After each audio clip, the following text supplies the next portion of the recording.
गोदी मीडिया अपने news channels में पाकिस्तानियों को बुला सकता है और वो पाकिस्तानी हमारे न्यूज चैनल में आकर देश की सेना को गाली दे सकते हैं, देश को गाली दे सकते हैं और हमारे सूचना और प्रसारण मंत्री अश्विनी वैष्णव कोई एक्शन नहीं लेते। तुम्हारी सारी दादागिरी जो है उन पत्रकारों पर चलती है जो सत्ता से सवाल करते हैं। तुम मेरे जैसे पत्रकारों के खिलाफ अदालती केसेस करते हो, मगर जो गोदी मीडिया अपने मंच पर पाकिस्तानियों को बुलाकर देश को गाली दिलवाते हैं उन पर कोई एक्शन नहीं है। कुछ दिनों पहले दोस्तों आपको याद होगा एशिया कप में पाकिस्तान के साथ हमने मैच खेला, बावजूद इसके कि तमाम शहीदों के परिवार कहते रहे कि पाकिस्तान के साथ मैच मत खेलो। और अब रिपब्लिक का ये संपादक इसने दोबारा पाकिस्तानियों को अपने चैनल में आमंत्रित करना शुरू कर दिया है और ये पाकिस्तानी खुलकर इनके मंच पर देश को गाली दे रहे हैं, देश के सैनिकों को गाली दे रहे हैं। सबसे पहले मैं आपको सुनाना चाहता हूं दोस्तों किस तरह से मेजर जनरल जीडी बख्शी की बेटी के बारे में एक पाकिस्तानी मेहमान क्या कहता है। शुरुआत हालांकि जीडी बख्शी साहब ने की थी उनके वजन पर अटैक करके, मगर आप देखिएगा दोस्तों किस तरह से एक फौजी की बेटी के बारे में एक पाकिस्तानी टिप्पणी कर रहा है। और आगे भी मैं आपको दिखाऊंगा किस तरह से रिपब्लिक के मंच पर रिपब्लिक के ही संपादक को गाली दी गई। देखा जाए। वॉर एक्सरसाइज कर रहे हो या वॉर प्रिपरेशन कर रहे हो, कम ऑन आ जाओ। आपको किसने रोका है? हमारे कहने से तो नहीं रुकोगे ना हमें रोकने आपको, हम तो चाहते हैं। जनरल बख्शी, आप लोग हमारी तरफ, हम लोग पहले 7 गिराए थे, इस दफा 70 गिरा देंगे। तो हम लोगों को कोई परेशानी नहीं है, हमें खौफ है। जब दिल करे। Okay boy, we heard you. We heard you. Yeah, we heard you very patiently. Firstly, my advice to you is please lose weight, because at this rate you are going to get blood pressure. You know, obesity leads to blood pressure.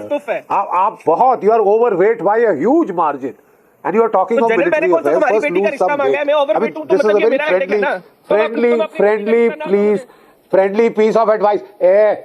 ए बदतमीज, I think watch your bloody tongue. एक फौजी की बेटी को गाली। मगर क्या आप जानते हैं इसी डिबेट में एक दूसरे पाकिस्तानी मेहमान ने रिपब्लिक के संपादक, हाँ यही जो सुशांत सिंह राजपूत के दौरान बोरा गया था, मुझे ड्रग्स दो, मुझे ड्रग्स दो, इस मंच पर इसके लिए गाली दी गई, इसके अपने ही मंच पर। और कौन सी गाली? जिसकी शुरुआत बी से होती है, BAS। आगे आप समझदार हैं, सुनिए क्या कहा गया। Why are you doing a defensive nature? Okay. Why are you doing a defensive nature?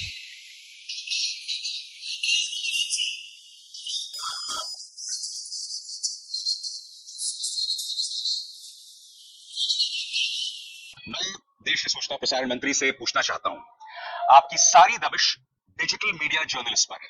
ये सरकार जो तमाम सख्ती कर रहा है यूट्यूब और फेसबुक पर मेरे जैसे पत्रकार जो सत्ता से सवाल करते हैं, जो देश का भला कर रहे हैं इन सवालों के जरिए, क्योंकि जब आप सरकार को मुस्तैद रखेंगे तभी तो सरकार बेहतर होगी।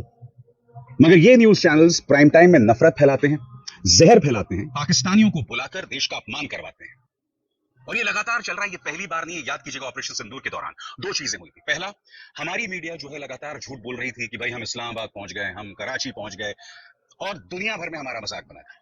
और उसके बाद पाकिस्तानियों ने हमारे मंच पर ही आकर हमारी ही सेना की तौहीन की, देश की तौहीन की और ये करके वो निकल गए। सही सुना। और ये रिपब्लिक का संपादक फिर भी नहीं सुधरा, फिर भी इसने बुलाया एक पाकिस्तानी को, वो पाकिस्तानी जो आए और उन्होंने गाली दी। मैं आज आपसे फिर पूछना चाहता हूं, कोई जवाबदेही है या नहीं? ये न्यूज चैनल्स इस तरह से पाकिस्तानियों को बतौर मेहमान बुलाते हैं, पाकिस्तानी आते हैं, देश का अपमान करके चले जाते हैं। याद कीजिएगा ऑपरेशन सिंदूर के दौरान कितना झूठ बोला था और उसके बाद न सिर्फ इस मीडिया का मजाक बना था बल्कि देश को नुकसान हुआ था।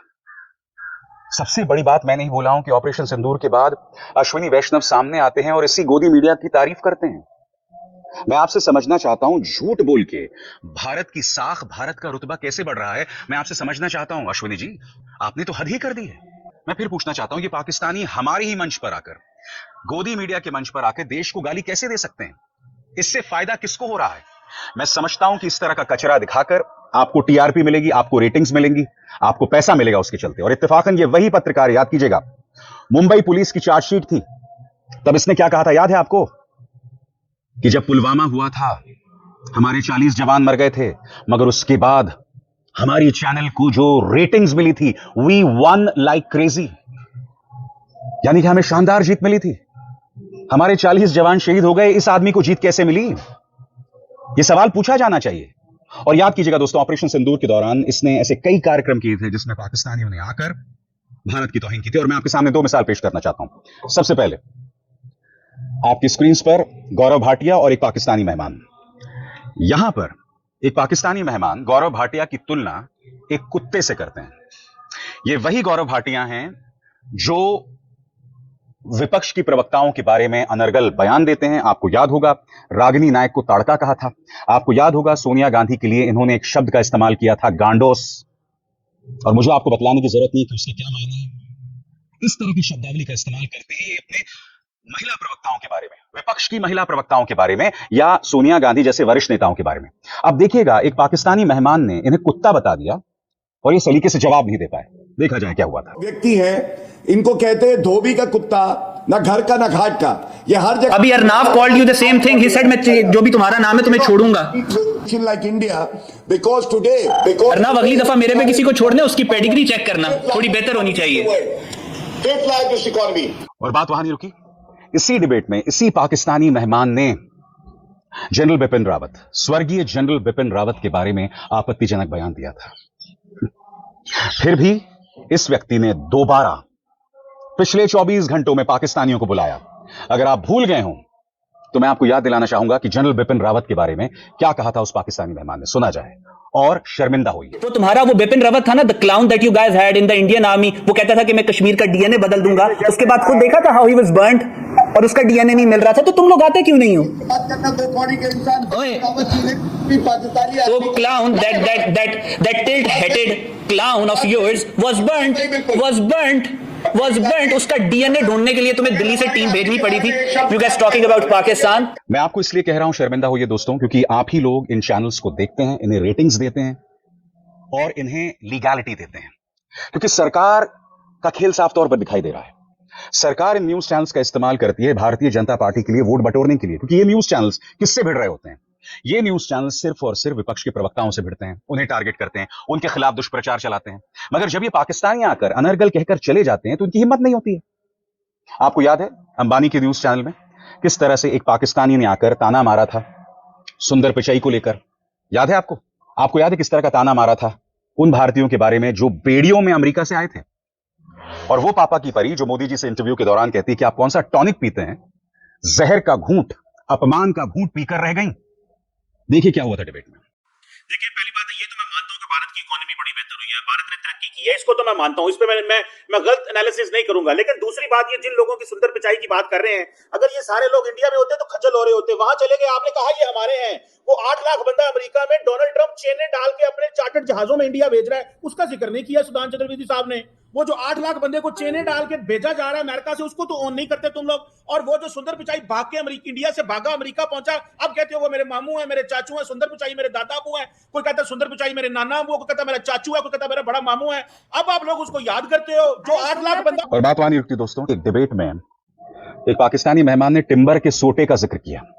अब वो टिम्बर का सोटा कहां जाता है ये तो वो पाकिस्तानी जाने या वो न्यूज चैनल जाने, मगर ये क्लिप देखिए क्या हो रहा है दोस्तों। या तो आप सलीके से डिबेट करें, या तो उन्हें मौका ना दें इस तरह की बात हमारे मंच पर आकर कहने की। सबसे बड़ी बात, इन पाकिस्तानियों को पैसे मिलते हैं, बेतहाशा पैसे मिलते हैं हमारे मंच पर आकर गाली देने को लेकर। पहले सुनिए टिम्बर का सोटा। जरा आंखें खोलकर देखना भाई, मैं जहां पर खड़ा हूं ये देखिए, ये तो पहाड़ों का पानी है और ऐसे ही बह रहा है यहां पर, और पानी ही पानी है। लेकिन ये सब देख लो टीवी पर ही देखने को मिलेगा, क्योंकि पाकिस्तान में पानी तो मिलेगा नहीं। इंडस वाटर टीटी कैंसिल, पानी कैसे रोकना है इसके 3 प्लान बन चुके हैं, एक दो पानी पहुंचेगा नहीं। बस ये देखो, ये टीवी पर ही देखने को मिलेगा। हिंदुस्तान चैनल देख लेना, कभी कभी ट्यून कर लेना जब पानी देखने का मन करे, क्योंकि फिर तो मिलेगा नहीं देखने का। बात देखें, पहले तो आप कश्मीर में खड़े और मैं आपको ये बताऊं इतनी प्यारी जगह पे आप खड़े हैं। I love this Kashmir. थोड़ी सा सुन लीजिएगा। कश्मीरियों ने आपके लिए इस दफा तिम्बर का सोटा तैयार किया। तिम्बर का सोटा, वो सोटा ऐसा पड़ेगा तुम लोगों को कि तुम लोग इस कश्मीर को छोड़ के भागोगे। इस सोटे से होता क्या है? सिर्फ लाल नहीं होता इंसान, लाल के साथ ब्लड भी गिरता है, ब्लड भी। तिम्बर का सोटा। Sharma, you are not a couple. Stop it and listen to me. दोस्तों, पाकिस्तान के एक पत्रकार हैं हामिद मीर। उन्होंने कुछ दिनों पहले एक रहस्योद्घाटन किया था। उन्होंने बताया था कि हम पाकिस्तानियों को बुलाया जाता है और अर्नब गोस्वामी जो है वो हमें पैसे देता है ताकि हम भारत के बारे में अनाप शनाप कहें और इससे उन्हें रेटिंग मिलती है। ये बात किसी और ने नहीं, एक पाकिस्तानी पत्रकार ने कही थी। मैं चुनौती देता हूं इन तमाम न्यूज चैनल्स को, क्या वो साबित कर सकते हैं कि जिन पाकिस्तानियों को तुम बुलाते हो देश को गाली देने के लिए उन्हें तुम एक भी पैसा नहीं देते हो। मैं चुनौती देता हूं, मैं ये नहीं कह रहा हूं कि मैं हामिद मीर की बात पर विश्वास कर रहा हूं, मगर इस मंच से मैं चुनौती दे रहा हूं, प्रमाणित करें न्यूज चैनल्स कि जिन पाकिस्तानी मेहमानों को तुम बुलाते हो तुम उन्हें एक भी रुपया नहीं देते हो, एक भी रुपया नहीं देते हो। मैं चुनौती दे रहा हूं। पहले सुनिए हामिद मीर ने क्या कहा था। मुझे बहुत से लोगों ने बताया कि अर्नब गोस्वामी साहब, Pakistani intellectuals, politicians and journalist, Arnab Goswami हमें पैसे देके कहता है कि इंडिया को गाली निकालो।